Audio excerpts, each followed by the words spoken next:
हम भगत नहीं हैं। ठेठ भाषा में कहें तो हम भगत नहीं, हम तो ठगत हैं। क्या हैं?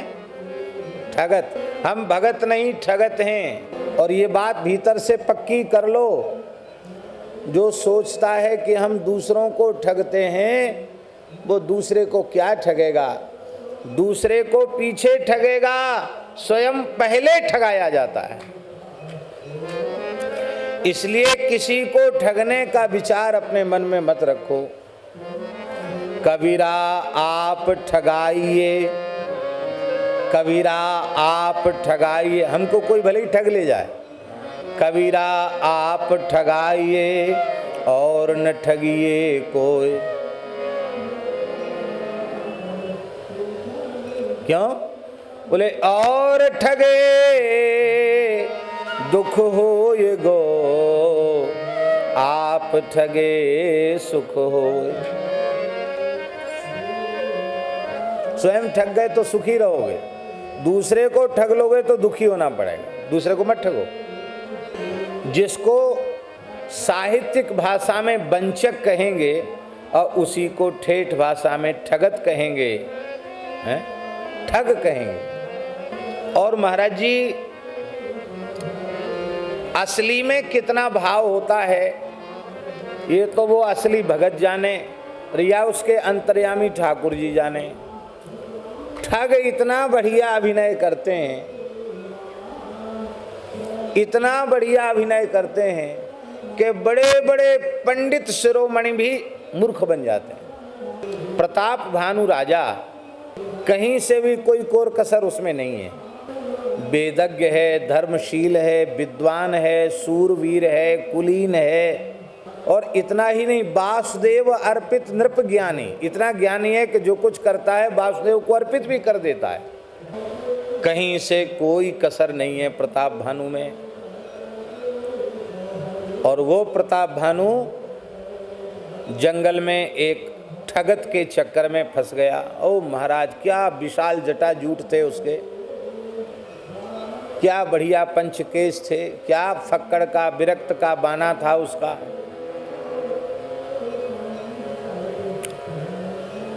बड़े दिव्य भव्य रूप में समाधि लगा के बैठा था। राजा ने सोचा चलो कोई अच्छा महात्मा मिल गया, दंडोत प्रणाम किया। तो बोले आपका परिचय? तो राजा ने अपना परिचय अपने रूप में नहीं दिया, मंत्री के रूप में दिया कि मैं प्रताप भानु का सचिव हूं।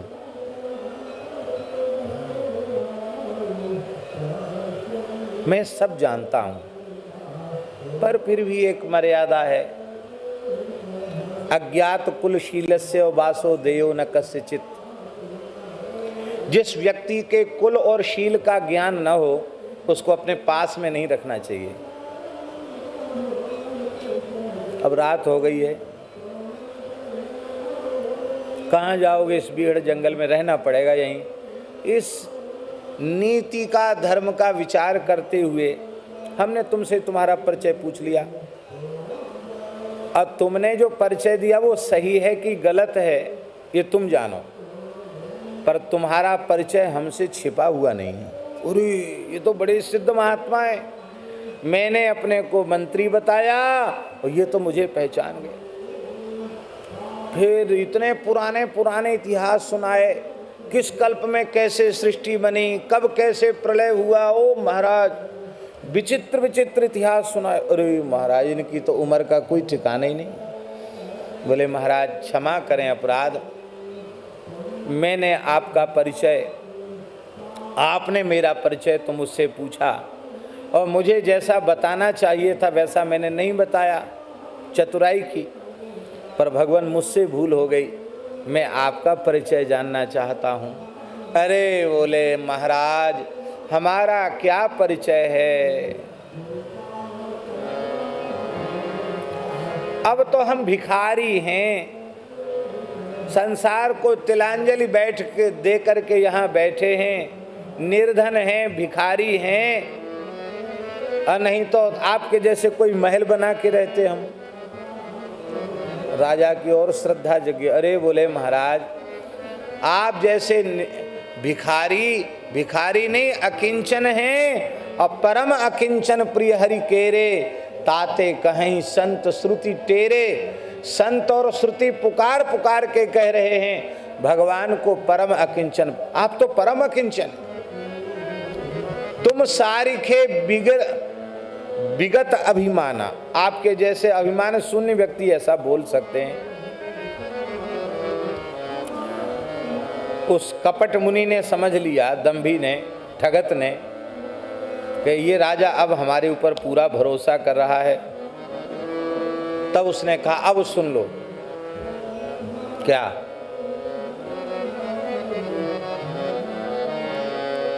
आदि सृष्टि उपजी जब, तब उत्पत्ति भई मोर।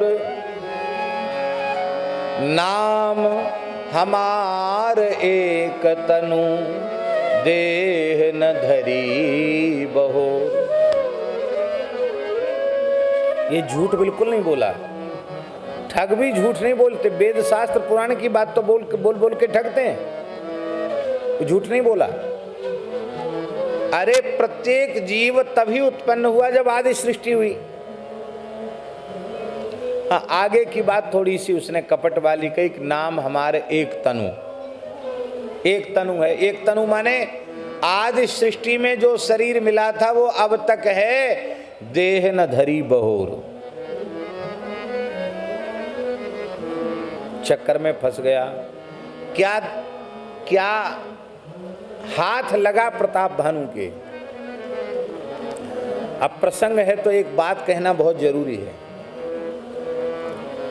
सर्व लक्षणों से संपन्न होने पर भी, सदाचार और धर्म निष्ठा से पूर्ण युक्त होने पर भी प्रताप भानु का पतन हो गया। पूरे कुल खानदान सहित पतन हो गया। बड़े बड़े लोग पढ़ते हैं, पाठ करते, पर किसी की गुत्थी सुलझती नहीं। आप विचार करो उसकी गलती क्या है। भाई कपट मुनि चक्कर में फंसा लिया, फिर उसने पुरोहित को हर लिया, फिर खुद पुरोहित बन के बैठ गया। माया से सोते सोते इसको राजमहल में रानी के पास सुला दिया। विश्वास जमता चला गया और जमते जमते जमते जमते जमते जमते फिर बोला महाराज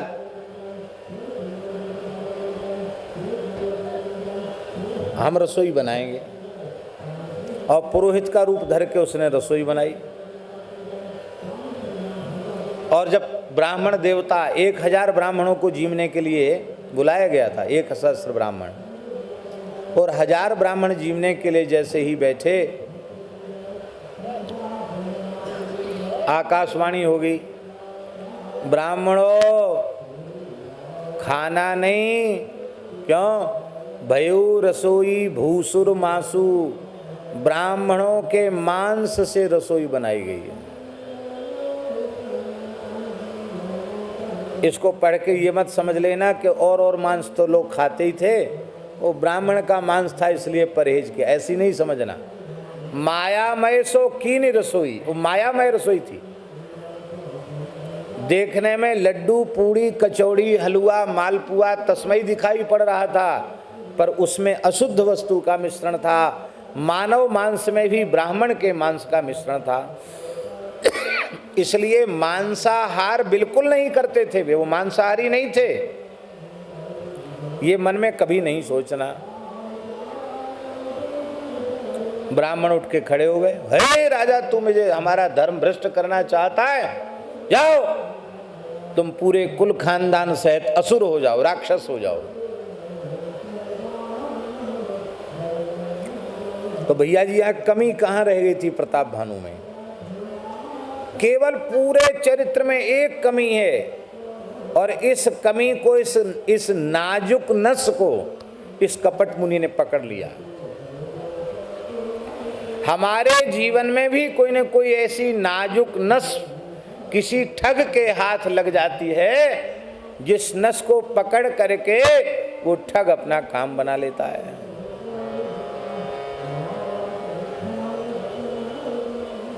और नाजुक नस क्या थी?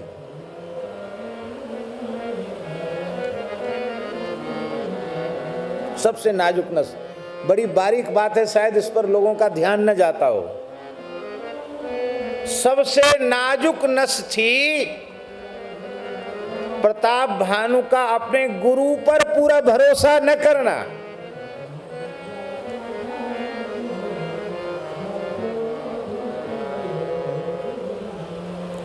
जब एक तनु ने कहा था कि हम तुम्हारे गुरु को, पुरोहित जी को हर लाएंगे और उनके रूप में स्वयं आवेंगे, तो राजा को सावधान हो जाना चाहिए था। भाई, हमारा हित अहित जो करेंगे हमारे गुरु जी करेंगे। तुम सिद्ध हो तो बने रहो, तुम्हें दंडोत प्रणाम है, तुम आए के भोजन करियो। गुरु निष्ठा यदि परिपूर्ण होती तो प्रताप भानु का पतन नहीं होता। साधक की सबसे कमजोर नस है गुरु निष्ठा में न्यूनता। वेद भगवान घोषणा कर रहे हैं, आचार्यवान पुरुषो वेद। आचार्य निष्ठा, गुरु निष्ठा जिसमें नहीं है वह व्यक्ति भगवत तत्व को नहीं जान सकता है। भगवत तत्व का अपरोक्ष ज्ञान उसी को होगा, उसी भाग्यशाली को होगा जो गुरु निष्ठा में परिपूर्ण है।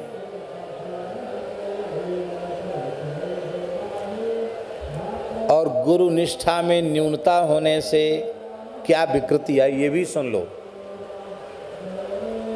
सब कुछ ठीक है प्रताप भानु का, विकृति क्या है कि उसके मन में एक भाव है कि सब मेरे बस में हो जाएं। कौन कौन? बोले बस ब्राह्मण हमारे बस में हो जाएं। क्या? ब्राह्मण हमारे बस में हो जाएं। ब्राह्मण का मतलब है संत, गुरु, ब्राह्मण सब एक ही श्रेणी है। गौ, ब्राह्मण, संत ये सब एक श्रेणी में हैं। इनको कभी बस में करने की इच्छा नहीं करनी चाहिए कि इनको कुछ तंत्र मंत्र कर दें, इन पर कुछ घोल के पिला दें, कुछ बना के खिला दें और ये हमारे बस में हो जाएं। फिर थारो ही नचायो नाचूं, इनको जादुई छड़ी से इनको हम नचावें, ये नहीं। इनको बस में न करें, हम सदा इनके बस में रहें। ध्यान में आई? हम इनको बस में करने की कोशिश न करें, हम सदा इनके वश में रहें। आज प्रातः काल वाल्मीकि रामायण की कथा में हमने वशी शब्द की व्याख्या की थी। यदि आपने ईमानदारी से सुना होगा और हरदेव बाबा के जैसे सुना होगा तो हम कुछ नहीं कहते। हरदेव बाबा तो इतने प्रेमी हैं कथा के, कथा श्रवण करते ही भाव समाधि में चले जाते हैं और उस समाधि में फिर कहाँ प्रिया प्रीतम के किस सेवा में सम्मिलित हो जाते हैं, ये तो ये जाने या श्यामा श्याम जाने, दूसरों कहा जान सके। भैया ब्रजवासी संत हैं। यदि ध्यान से सुना हो तो आपको पता होगा हमने आज पूर्वाह्न में वशी शब्द के ऊपर क्या कहा था। वशी, वशी माने होता है हरि गुरु संतों के अधीन जीवन जीने वाला, उसको वशी कहते हैं। पूज्यपाद श्री बाबा ठाकुरदास जी महाराज पंडित श्री गया प्रसाद जी का वाक्य उद्धृत करते थे। वे कहते थे, पंडित जी महाराज के शब्द हैं, साधक स्वतंत्र नहीं होता और स्वतंत्र कभी साधक नहीं होता। जो पूरे जीवन पर्यंत हरि गुरु संतों की अधीनता स्वीकार करके रहे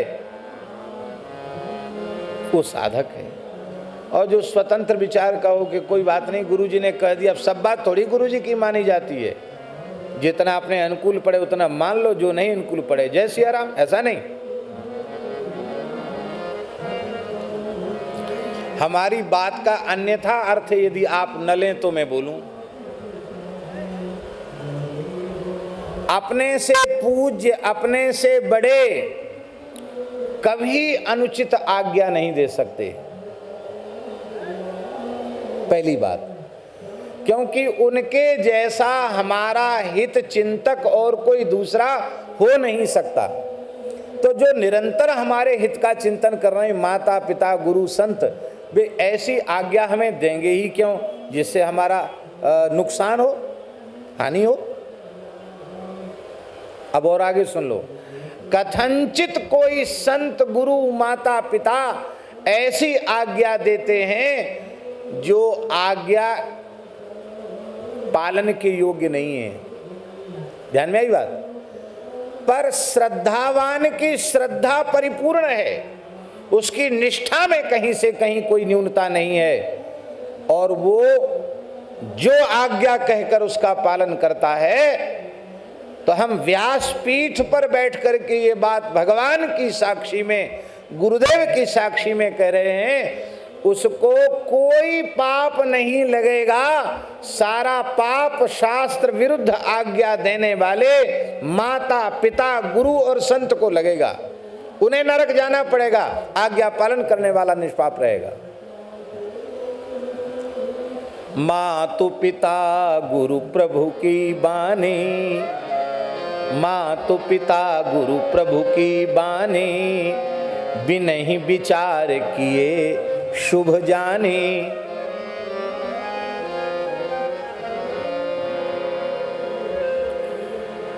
युधिष्ठिर को जुआ खेलने का पाप नहीं लगा। महाराज जी, महापापों में महापाप है जुआ खेलना, भयंकर पाप है। पर युधिष्ठिर, धर्मराज युधिष्ठिर, धर्म विग्रह युधिष्ठिर, उनको जुआ खेलने का पाप नहीं लगा। क्यों नहीं लगा? क्योंकि उनके पूज्य पिता राजर्षि पांडु और पांडु के बड़े भाई धृतराष्ट्र ताऊ जी, अब पिताजी तो दिवंगत हो गए और राजगद्दी पर कौन बैठे हैं? ताऊ जी, धृतराष्ट्र। तो पिता का बड़ा भाई पिता के तुल्य होता है, तो पिता का बड़ा भाई पिता से भी अधिक पूजनीय होता है। ताऊ जिसको कहते हैं, हमारे ब्रज में ताऊ कहते हैं। पिता के बड़े भाई को ताऊ और छोटे भाई को काका, काका कहें या चाचा कहो, ऐसा बोलते हैं। धृतराष्ट्र एक तो राजा हैं, राजाज्ञा, फिर ताऊ जी हैं, और फिर पिताजी जीवित नहीं हैं, पिता के स्थान पर भी वही हैं। युधिष्ठिर ने जुआ खेला, पाप नहीं लगा, और ऐसा वैसा जुआ नहीं खेला, पत्नी तक को दांव पर लगा दिया। और द्रौपदी ने फिर सबको वापस अपने सतीत्व के बल से सबको वापस ला दिया। भगवान ने वस्त्रावतार लेकर द्रौपदी की लाज बचाई, और पांडव प्रसन्न होकर जा रहे थे फिर से इंद्रप्रस्थ, और फिर साले साहब ने, साला साहब जानते हो ना, शकुनी, धृतराष्ट्र का साला। देखो, घर में पत्नी का भाई आ जाए तो लुचई पूड़ी खिला के, हलवा पूड़ी खिला के, खीर मालपुआ खिला के हाथ जोड़ लो। आपका समय बहुत कीमती है, हम जानते हैं, आपके बिना वहाँ सब गड़बड़ हो रही होगी। आपका काम हो गया हो तब आप पधारें, बिना संकोच के बोल दो। कथनचित वो अपना आसन बासन लेके, बुरिया बिस्तर लेके आ जाए, तो यदि अपनी खैर चाहो तो अपना आसन बासन लेके घर से निकल जाओ। बोले साले साहब आप ही रहो इसमें, हम नहीं रहेंगे। जितने बड़े बड़े इतिहास हैं, सब इतिहासों में घर बिगाड़ने का काम सालों ने किया है। और कलयुग में जो घर टूट रहे हैं उसका कारण क्या है? श्याल को बुद्धिदायक कहा। माता पिता की सलाह अच्छी नहीं लगती, बड़े भाई छोटे भाई की सलाह अच्छी नहीं लगती, साले की सलाह सबको अच्छी लगती है। श्याल को बुद्धिदायक कहा, साले सलाहकार बने हुए हैं। ये एक ही ऐसा विचित्र साला था कि इसने साहब चौका लगा दिया अपने पूरे बहन के खानदान पर।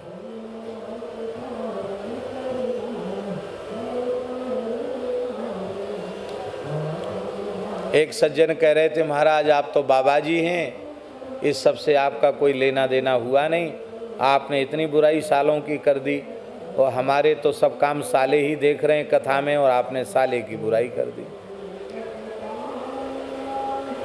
अरे भैया, किसी को देख के थोड़ी कथा कही जाती है, सिद्धांत है, आप पर लागू हो तो आप समझ लो और उचित हो तो सावधान हो जाओ, और तो क्या है, किसी को देख के थोड़ी कथा सुनाई जाती है।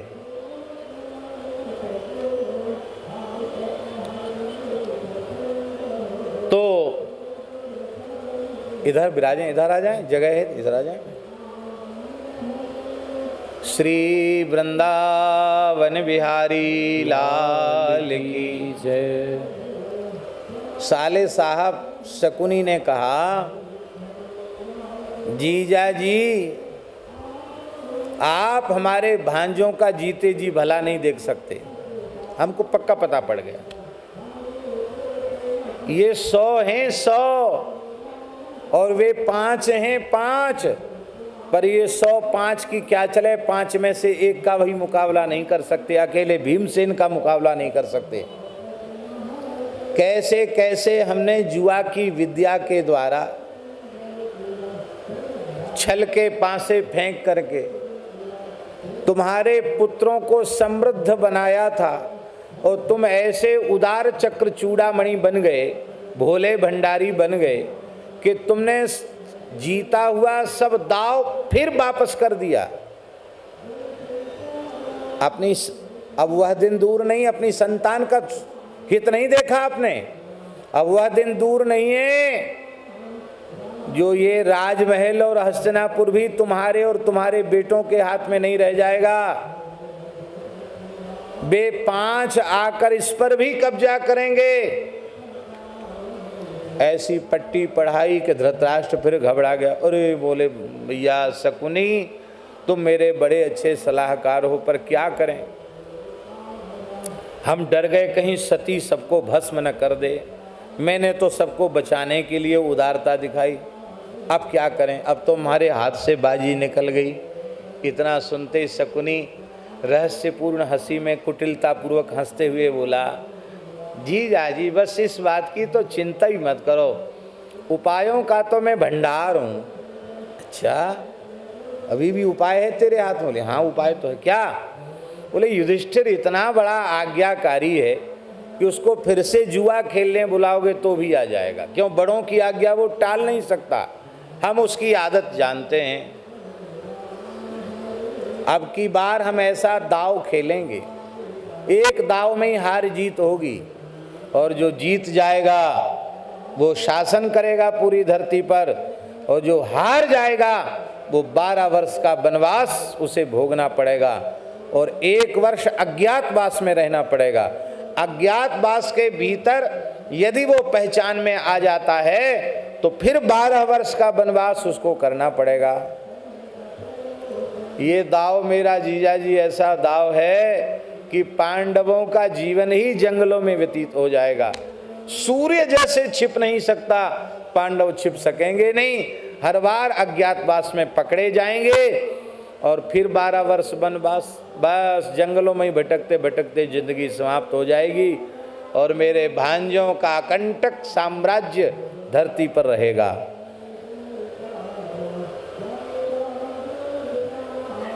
शकुनी, मैं तो जन्मांध हूँ, मेरी आँख तो तुम ही हो। कितनी अच्छी बात तुमने बताई। अभी बुलाता, भेजा दूत को, जाओ युधिष्ठिर को बुला के लाओ। किस लिए? जुआ खेलने के लिए। युधिष्ठिर फिर आ गए। एक बार देख चुके हैं, समस्या अनुभव कर चुके हैं, अभी अभी आज कई दिन, और अभी थोड़ी दूर चले, कोस 2 कोस, अब आ गए। चलो, धन्य है।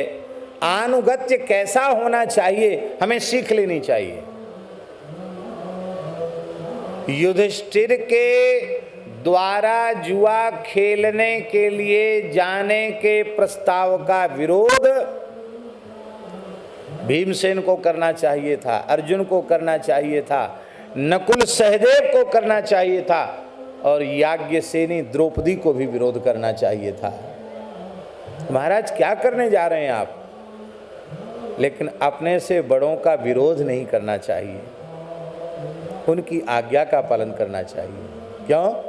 वे यदि उनको यदि हम अपने से बड़ा मानते हैं तो हमसे ज़्यादा विवेक, हमसे ज़्यादा बुद्धि सब उनमें है। फिर यदि वे पूछते हैं कि तुम इस विषय में हमको सलाह दो, तो जो तुम्हारी समझ में आता हो उसको विनम्रतापूर्वक कह दो, लेकिन उनके किसी कार्य को अनुचित मत बताओ। कैसे विचित्र हैं महाराज जी ये सब के सब उनके पीछे। हाँ ठीक है, और जुआ खेलना पड़ा। पांडवों का वनवास हुआ, अज्ञातवास भी हुआ, पांडवों का क्या बिगड़ा? कुछ नहीं बिगड़ा। संतों की, ऋषियों की कृपा, तीर्थों का दर्शन, भगवान का वात्सल्य, सब कुछ उन्हें मिला। कौरवों को 12 साल और 1 वर्ष के अज्ञात का 13 साल ही का समय तो हुआ। वो 13 वर्ष में क्या मिला कौरवों को?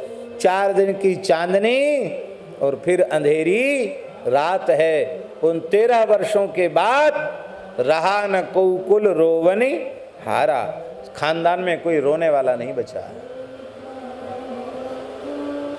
धृतराष्ट्र ने आज्ञा दी ना, तो धृतराष्ट्र के 100 पुत्रों में से 1 पुत्र भी जीवित नहीं रहा। किस मर्मांतक पीड़ा की अनुभूति धृतराष्ट्र ने की होगी, उसका निरूपण, उसका वर्णन संभव नहीं है। श्री राधा रमण लाल की जय, जय जय श्री राधे। आप कथा कह के उठ के चले आए होंगे, थोड़ा बहुत ठाकुर जी की दिया बत्ती करी होगी और सीधे आप चले आए।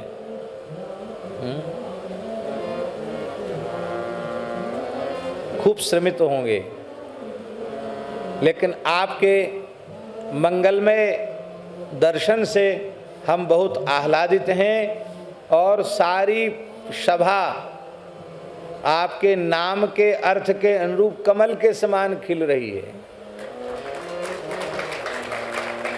सब खूब आनंदित हो रहे हैं।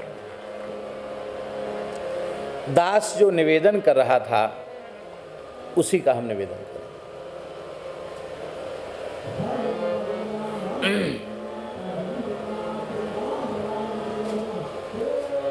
अपने से बड़े माता पिता गुरु संत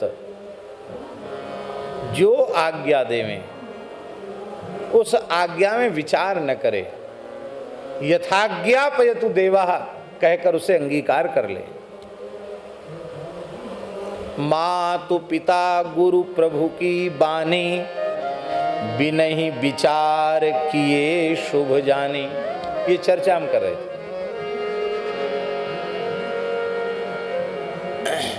इनके पहली बात तो ये कि अनुचित आज्ञा दे ही नहीं सकते, क्योंकि हरि गुरु संत माता पिता इनसे अधिक हमारा हितैषी और कोई दूसरा संभव ही नहीं।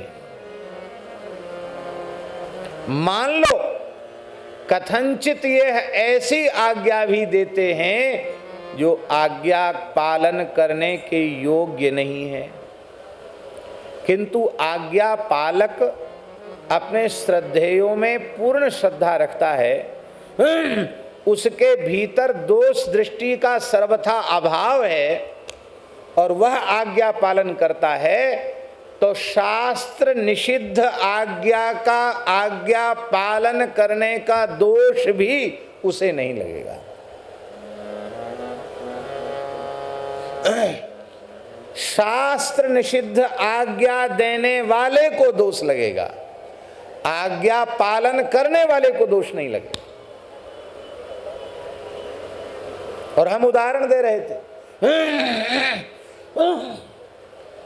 धर्म विग्रह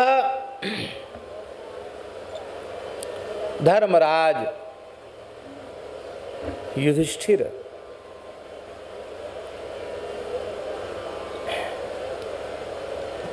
उन्होंने जुआ खेला। महापापों में गणना है जुआ खेलने की। कलयुग जिन 5 स्थानों में रहता उनमें एक स्थान द्यूत भी है। द्यूतम पानम स्त्रियसूना यत्रा धर्मश्चतुर्विधा। जुआ भी है उसमें, लेकिन पाप नहीं लगा। क्यों नहीं लगा पाप?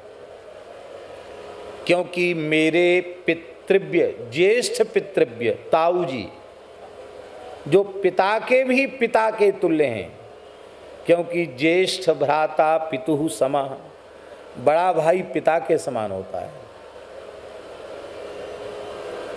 तो मेरे पूज्य पिता राजर्षि पांडु मेरे ताऊ जी धृतराष्ट्र को अपने पिता के समान आदर देते हैं, और मेरे पिता दिवंगत हैं। इस समय तो मेरे ताऊ जी वे ही मेरे भगवान हैं, मेरे पूज्य हैं, मेरे देव हैं, आदरणीय हैं। वे जो आज्ञा दें हमें उसका पालन करना चाहिए। और धर्मराज युधिष्ठिर ने जुआ खेला, जुआ खेलने का पाप नहीं लगा। और भगवान ने कहा, युधिष्ठिर महाभारत में विजय चाहते हो? बोले महाराज लड़ने वाला तो विजय चाहेगा ही, आपकी कृपा से। बोले हमारी कृपा से विजय चाहते हो तो हमारी आज्ञा का पालन करो। क्या? बोले द्रोणाचार्य जी के हाथ में जब तक धनुष बाण है तब तक तुम्हारी विजय संभव नहीं। सारे देवता तुम्हारे पक्ष में आकर खड़े हो जाएं लड़ने के लिए तो भी तुम्हारी विजय संभव नहीं। द्रोणाचार्य मूर्तिमान धनुर्वेद हैं।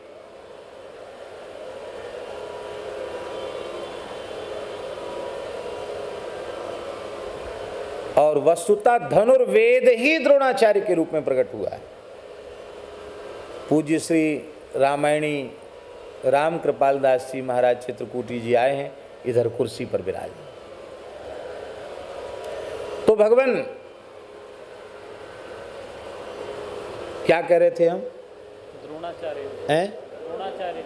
हाँ, ये मूर्तिमान धनुर्वेद हैं, आप इनसे मुकाबला नहीं कर सकते।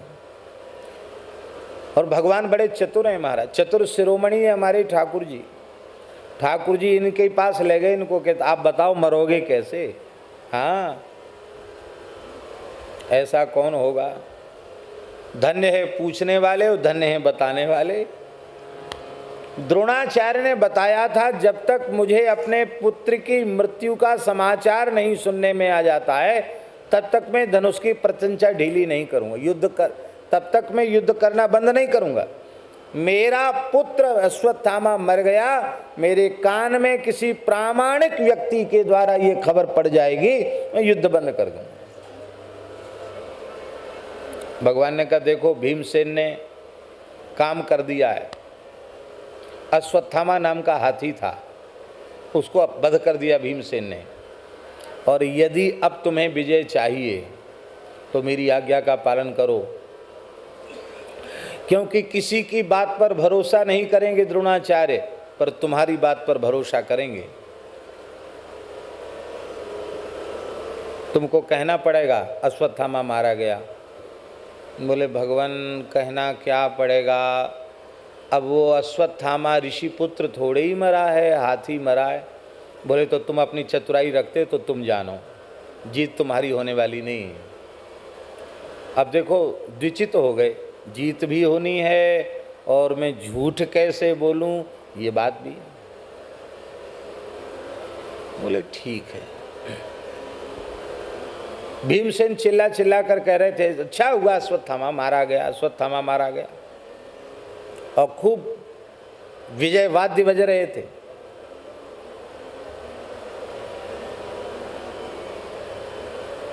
द्रोणाचार्य ने कहा युधिष्ठिर कह दें तो मैं मान सकता हूं।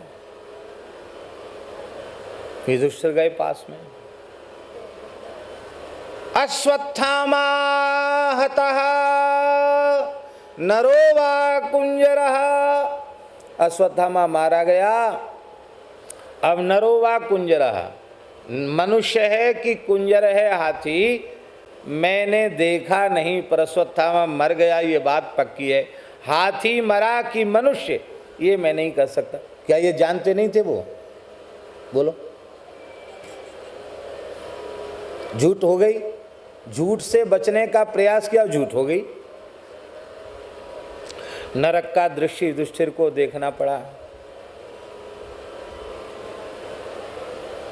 न तत् सत्यम यत् छलेनानुविद्धम, जिस सत्य में छल हो वो सत्य नहीं है।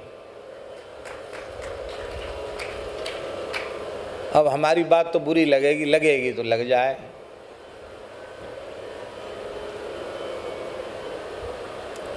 झूठ भी निश्चल भाव से बोल दो। हम ये नहीं करें झूठ बोलो, पर झूठ निश्चल भाव से बोलोगे तो उस झूठ से भी तुम्हारा काम नहीं बिगड़ेगा। पर सत्य में भी छल रहेगा तो सत्य से तुम्हारा काम बिगड़ जाएगा।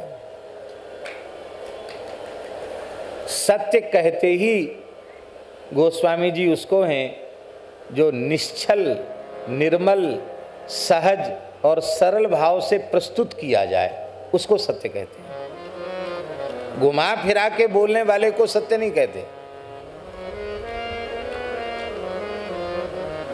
सत्य में छिपाव कैसा, सत्य में घुमाओ फिराओ कैसा, सत्य में कपट कैसा। और दूसरी तरफ देख लो, भगवान ने कहा वसुदेव जी हमको नंद ब्रज भेजाओ, कन्या ले आओ, कंस आवेगो तो कह दीजो कि 8 में तो लाला भयू ना लाली भई है। एक बात बताओ, कंस ने देवकी का वध क्यों नहीं किया? मान कैसे गया वो? क्योंकि कंस को वसुदेव जी की सत्यवादिता पर विश्वास था, भरोसा था। तो वसुदेव जी ने छल किया कि नहीं किया? धोखा किया अपने साले के साथ कि नहीं? साले ही तो हुआ, क्यों और कुछ हुआ? धोखा किया कंस के साथ। पर वसुदेव जी को झूठ बोलने का पाप नहीं लगा। इसी को कहते धर्म के रहस्य बड़े सूक्ष्म हैं, चिंतन के योग्य हैं। क्यों नहीं लगा? क्योंकि सत्यव्रतम सत्य परम त्रिसत्यम सत्यस्य योनिम निहितं च सत्ये सत्यस्य सत्य मृत सत्य नेत्रम सत्यात्मकं त्वां शरणं प्रपन्ना। हमें पूरा श्लोक नहीं बोलना है, हमें तो केवल इतना अंश कहना, सत्य से सत्यम। सत्य के भी सत्य श्री कृष्ण हैं, और श्री कृष्ण जो कहते हैं वो सत्य है। वो झूठ को सत्य कहें तो झूठ भी सत्य है, और वे सत्य को झूठ कहें तो सत्य भी झूठ है, क्योंकि सत्य के सत्य श्री कृष्ण हैं। युधिष्ठिर ने ये मान ली होती, जैसे ताऊ जी की जुआ खेलने की आज्ञा मानने पर भी जुआ खेलने का पाप नहीं लगा, ऐसे ही निश्चिंत होकर के कह देते, हाँ अश्वत्थामा मारा गया, मैं कह रहा हूं प्रामाणिक रूप से मारा गया, नरक नहीं देखना पड़ता युधिष्ठिर को।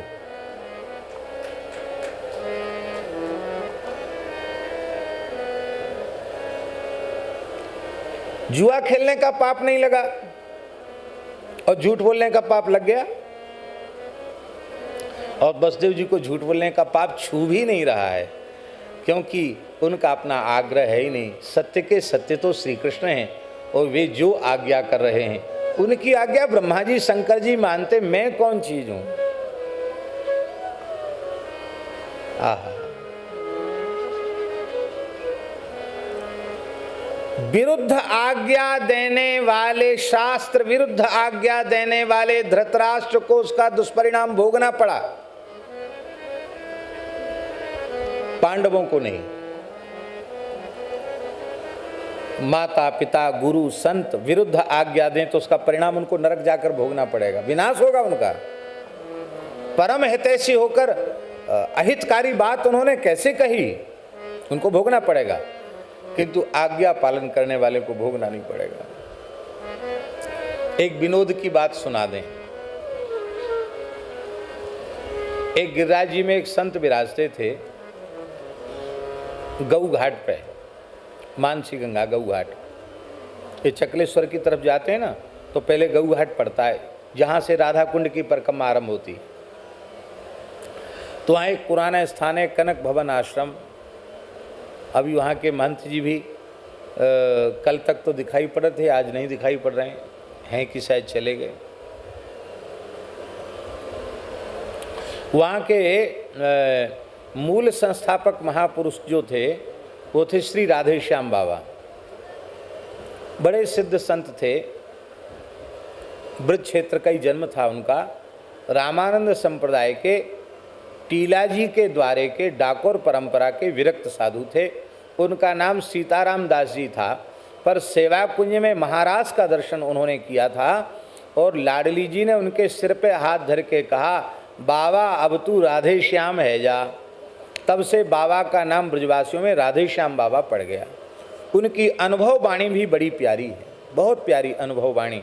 हमारे महाराज जी ने उसको प्रकाशित किया। पद बड़े प्यारे प्यारे पद हैं। गोस्वामी जी सुनकर आपको आश्चर्य होगा, भरतपुर जिले में ब्रज क्षेत्र में ही है झाड़करी का जंगल। वहाँ बैठकर बाबा ने 56 वर्ष तक, कितना 56 की 52 वर्ष 56 वर्ष तक उन्होंने महाराज जी महामंत्र का जप केवल एक दोना छाछ पी के और इतना सा गुड़ खा करके उन्होंने जप किया था। कितना? 1 अरब। और उनकी संख्या कैसी थी जानते हैं? हरे राम राम राम हरे हरे, हरे कृष्ण कृष्ण कृष्ण हरे हरे। इसको 16 न मानकर 1 माना उन्होंने। 1 माने पूरा महामंत्र का उच्चारण करने को 16 नाम न मानकर संख्या में 1 माना और इस गणना से 1 अरब नाम किया था उन्होंने। तो 16 वाली गणना से तो 16 अरब है गए कि नहीं है गए? आप सोचो, विलक्षण महात्मा थे। तो उनके चरित्र तो बहुत हैं, उनको हमें नहीं सुनाना है। वो गिरिराज जी में विराजते थे और सेवा भी खूब होती थी। शौचाचार के बड़े आग्रही थे वो। बार बार गैया के गोबर से चौका उनके धूना में लगता रहता था। अब कोई भीतर घुस गए फिर चौका लगाओ।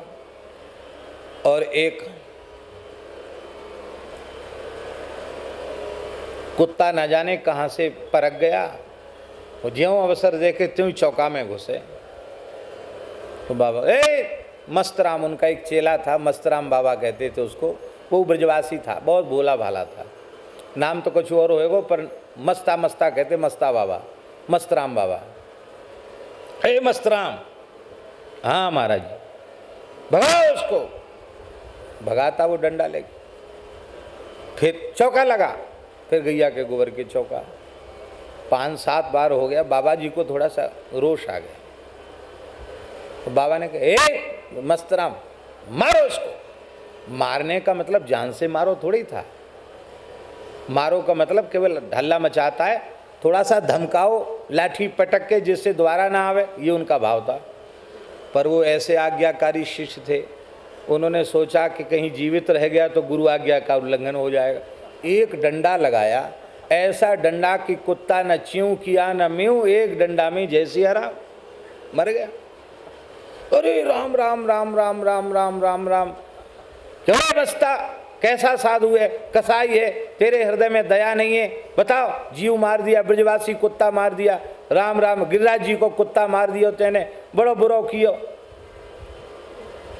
कौन भोगेगा या पाप को? साधु है कि कुत्ता मार दियो। वो मस्तराम बोलो, गुरु महाराज पाप पुण्य हम तो जाने ही ना है, हम तो आपको जाने, आपकी आज्ञाएं जाने। पाप जाको लगे हो सो लगे, हम तो यही लिए इतनी जोर को डंडा लगाए हो कि जिंदो न रह जाए, नहीं आपकी आज्ञा को उल्लंघन रह जाएगा। बोले भैया मस्ता का पाप तो मुझे ही भोगना पड़ेगा। बाबा ने हाथ में जल लिया, अपने भजन का संकल्प किया कि एक अंश का, और ठाकुर जी से रो के प्रार्थना की, हे गोलोक बिहारी श्री कृष्ण, इसे अपने चरणों में आश्रय प्रदान करें इस जीव को, इसको किसी दूसरी योनि में न जाना पड़े। भजन का फल देकर उसका उद्धार किया और उसके शरीर को मानसी गंगा के जल में जल ला करके स्नान कराया, गैया के गोबर के ऊपरा लगाए के विधिवत दाह संस्कार किया। इतना ही नहीं, 7 को उसके साधुओं का झरा किया कुत्ता के लिए। और साधुओं के झरा के बाद मस्तराम से एक बात और बोले भैया यहाँ की बिरादरी वाले तो रही गए, भंडार में सामान बहुत बचो भयो है, तो 7 को उस पर कम्मा दे के जो कुत्ता मिले कहो न्यो तो है तेरो चलो। तो दूसरे दिन कुत्तों का भंडारा। जैसे बड़े बाबा श्री राधा रमण चरणदास देव जी ने अपने जीवन काल में कुत्तों का भंडारा किया था, सुनने में आता है ऐसी राधेश्याम बाबा ने भी 7 को उसके कुत्ता जिमाए।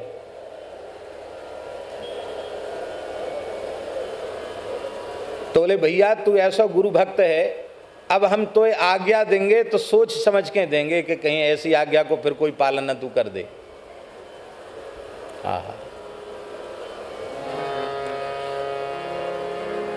मातृवध का पाप परशुराम जी को नहीं लगा।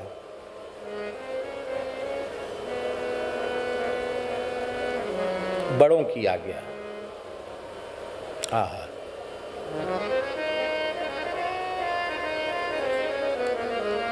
यही बात गोस्वामी तुलसीदास जी महाराज इस पद में कह रहे हैं।